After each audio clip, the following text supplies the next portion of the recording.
Hi guys, and welcome back to my channel. Welcome to this week's Mental Monday.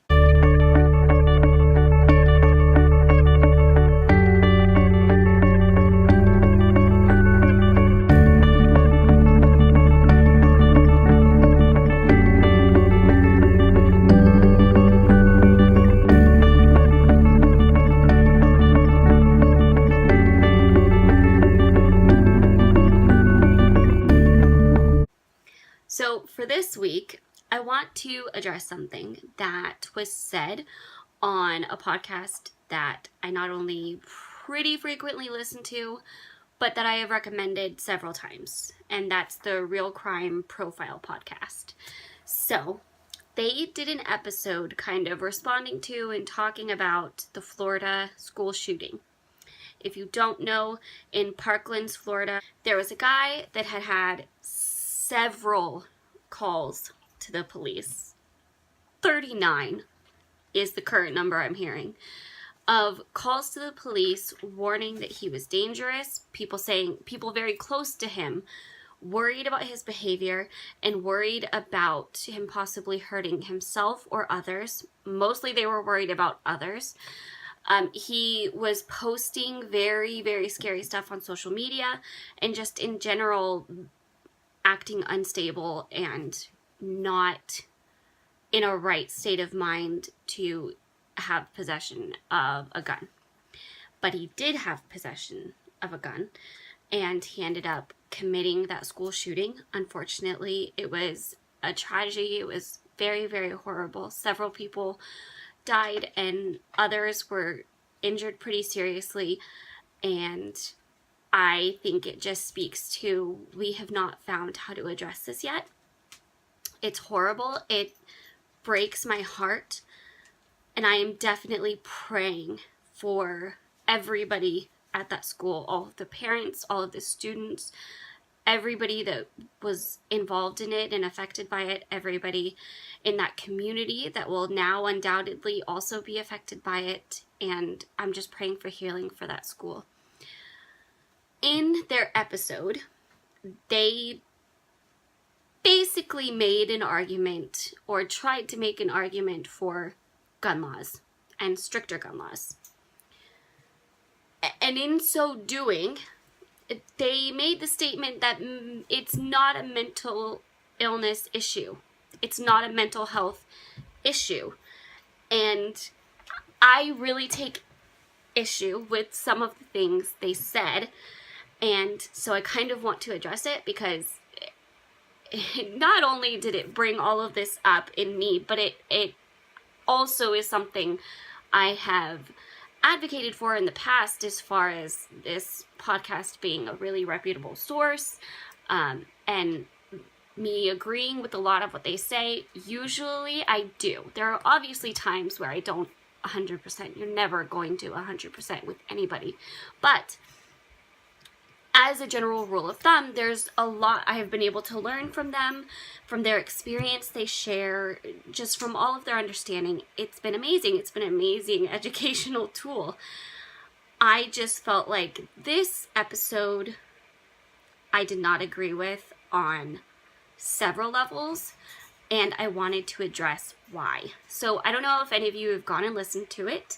I'm not going to link to the episode at all or anything. I'm just going to state my views on it, and kind of my reaction to it. So they pushed for gun laws, and they said it's not a mental health issue in the very beginning of the episode.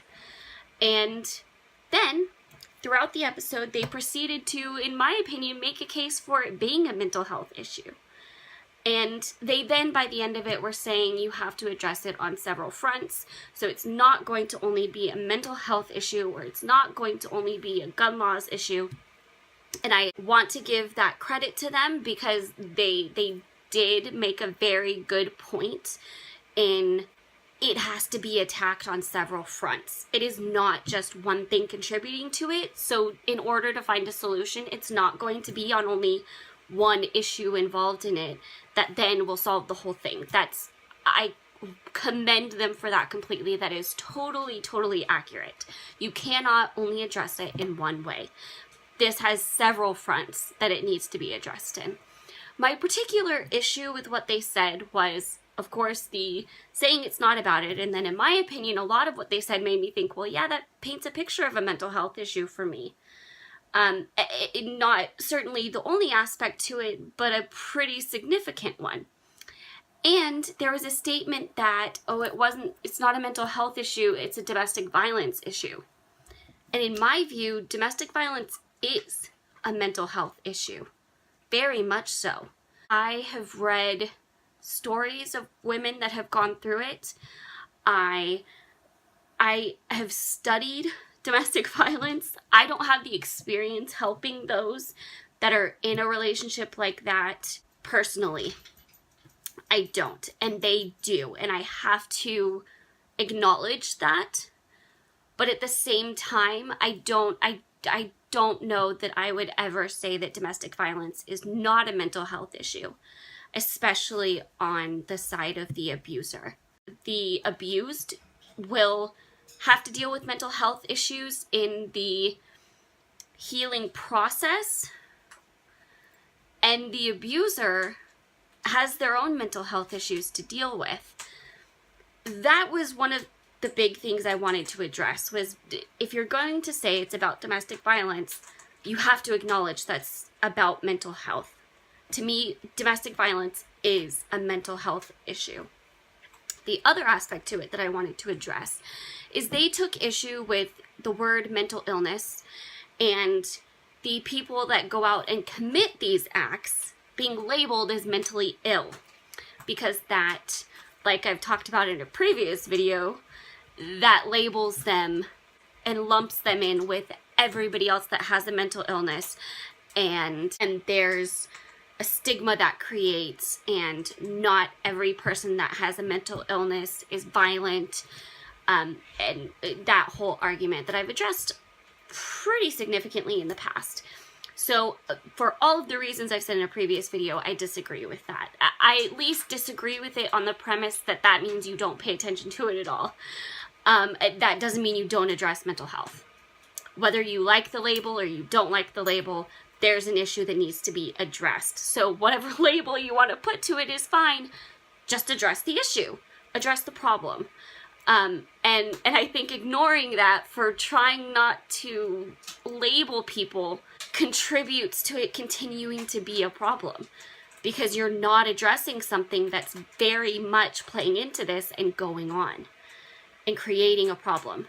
Whether it's the whole picture for it or not, it's a part that needs to be addressed, just like the rest of it. So that was one thing. And then I kind of wanted to explain my views on the term mental illness versus mental health struggle, or just mental health as a topic. So mental illness for me brings about a picture of a diagnosis. That somebody has a disorder, a condition, a mental illness that has been diagnosed. So somebody's bipolar, somebody's borderline personality, somebody's schizophrenic. All of those I would count as a mental illness that is diagnosable, that has a name and a label, and that is a mental illness in my mind. That's the picture that word brings up, and I think that's why their reaction is a pretty common reaction to somebody saying, oh, that person was mentally ill. I completely understand that, but I think that's not looking at maybe the most common use of that phrase is just for somebody that's not mentally healthy. They're not trying to put a label on what their mental health struggle is, but there's a struggle there that you can see. So, in my mind, yes, you can take that view. Hi. Mental health struggle, or just mental health being an issue, just leads to a picture of somebody that's not mentally healthy. That you're not labeling what's wrong, but there is something off or wrong that needs to be addressed. And that also, I feel like, is fed from the stigma of mental health. There is not a value placed on a person that has a struggle or has an illness. Whether it's diagnosed or not, somebody struggling with anything in mental health, that's not deciding their value. that has no bearing on how valuable they are. That is just a particular struggle that they have that they're working through. Honestly, the people that face those struggles are some of the strongest people I ever meet. And I think it is important to make that distinction and not forget that isn't something to not look at. So those are my issues with what was said. Those are my views on that whole topic and kind of their response to it. I'm not going to say exactly what I think will fix it, because I honestly don't know that I know enough to know and to really prescribe something for that. I'm not going to try to do that. But I think the premise with which you approach it is important, and there were fundamental issues I had with the way they were approaching the conversation. Usually I very much agree with them on things. Usually I am very excited to learn from their experience, and I'll continue to listen to it. It just was kind of a lesson in, even within the mental health field, or what I feel like is something within the mental health field, this can be such a divisive topic. And there can be such a wide variety of opinions even within that. And I mean, I kind of knew that was probably where it was going to go, but some of the statements stuck out to me so much. I just really wanted to respond and kind of share my opinion on it. So come what may, that is my views on this. That is my response to that episode. I hope this gave you a little insight into my own personal opinion on this, and my understanding of things and kind of what my mindset with it is. And I hope you enjoyed it. If you did, give it a thumbs up and share it with everybody. Make sure you are subscribed and click the screen and subscribe. And I will talk to you guys tomorrow. Bye!